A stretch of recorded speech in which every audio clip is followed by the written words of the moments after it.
मैं हूं अनिल अरवाल और आप देख रहे हैं एमएच न्यूज आपके साथ। आज हम बात करेंगे जोबट विधानसभा की, जहां पर माधव सिंह दादा भाजपा से बागी होकर निर्दलीय चुनाव लड़ने का फैसला लिया है और कल नामांकन दाखिल करेंगे। हम हमारे साथ में दादा जो है हम उनसे पूछेंगे।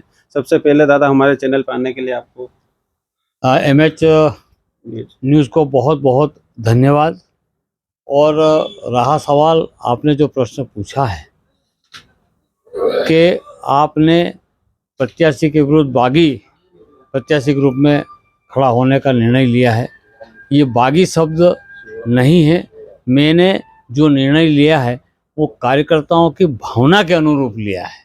यदि मैं अकेला होता तो बागी कहलाता, लेकिन ये पार्टी के कार्यकर्ताओं की भावना के अनुरूप मैंने चुनाव लड़ने का निर्णय किया है। जोबट की पूरी भाजपा टीम, जो कि तमाम पदाधिकारी आपके साथ खड़े हैं, जैसे ए और बी, जैसे पहले चलता था कांग्रेस में होते थे कि ये इसका गुट है, ये इसका गुट है, यही सब कुछ अभी बीजेपी में देखने को मिल रहा है। ऐसा क्यों? हमारी पूर्व कांग्रेस की विधायक कलावती भूरिया, कोविड में उनकी मृत्यु हो गई। उसके पश्चात 6 माह बाद उपचुनाव हुए।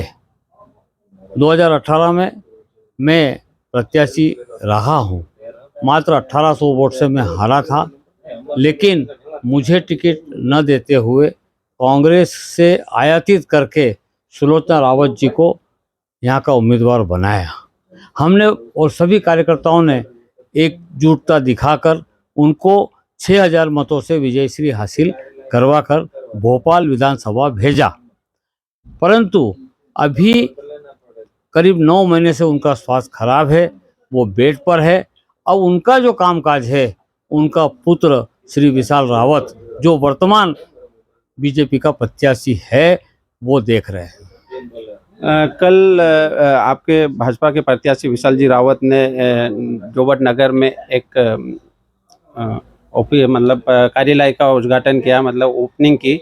वहाँ पर सांसद गुमान सिंह जी डामोर जी भी आए थे। उन्होंने बताया कि हम माधव दादा को भोपाल लेके गए थे और हमारी सब चीज़ें हो गई।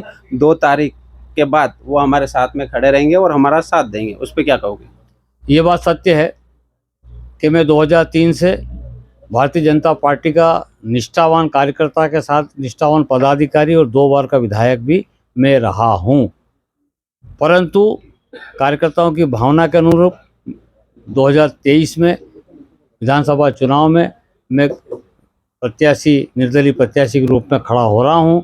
उसको लेकर के पार्टी के शीर्ष नेतृत्व द्वारा आदरणीय सांसद गुमान सिंह डामोर जी को कहा कि आप माधव सिंह डावर को लेकर हमारे पास आए।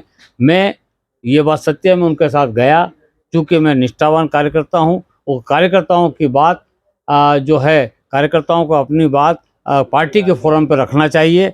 और मैंने भी पार्टी के फोरम पर अपनी बात रखने के लिए मैं भोपाल उनके साथ गया था। और मैंने ये कहा है कि मैं चुनाव नहीं लड़ना चाहता हूँ, लेकिन कार्यकर्ता सभी पदाधिकारी सरपंच सभी आए और उन्होंने कहा कि ये टिकट गलत हुआ है और इसलिए आपको चुनाव निर्दलीय तौर पर लड़ना है। और मैंने कार्यकर्ता की भावना के अनुरूप ये निर्णय लिया कि मैं निर्दलीय चुनाव लड़ूंगा। तो मैंने शीर्ष नेतृत्व से ये कहा कि मैं चुनाव नहीं लड़ूंगा, बशर्त कि हमारे कार्यकर्ता पदाधिकारी और सरपंचों को यहाँ से किसी व्यक्ति को भेज के उसको मना लिया जाए। और यदि वो कह देते हैं तो मैं चुनाव नहीं लड़ूंगा, वरना उनकी भावना के अनुरूप मुझे चुनाव लड़ना पड़ेगा। ये बात मैं शीर्ष नेतृत्व के सामने करके आया था।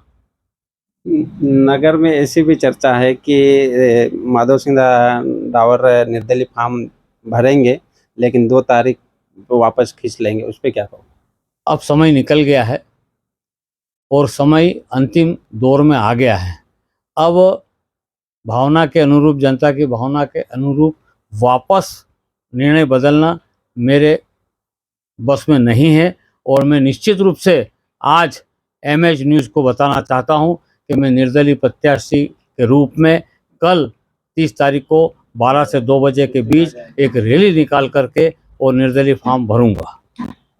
निर्दलीय के रूप में अगर आप चुनाव लड़ते हो तो किन चीज़ों को लेकर गांव में आप जाओगे और मतदाताओं से कहोगे कि मैं निर्दलीय के रूप में चुनाव लड़ रहा हूं, आपकी क्या क्या कैसे क्या देखते हो उस चीज़? मैंने 2003 से लगातार जनता की सेवा की है, क्षेत्र का विकास किया है। हमारे क्षेत्र के किसानों को, हमारे भाइयों को बिजली, सड़क और पानी की ज़्यादा आवश्यकता होती है और मैंने बहुत सारे काम किए हैं और यहाँ तक कि व्यक्तिगत काम भी लगातार मैंने किए हैं और आने वाले समय में मैं विजय होता हूँ कार्यकर्ता की भावना और कार्यकर्ता के मेहनत के अनुसार। तो निश्चित रूप से इन 5 सालों में जो विकास के शेष काम बचे हैं वो मैं पूर्ण करूँगा। इमेज न्यूज आपके साथ कर दे। आप देख रहे हो MH न्यूज आपके साथ।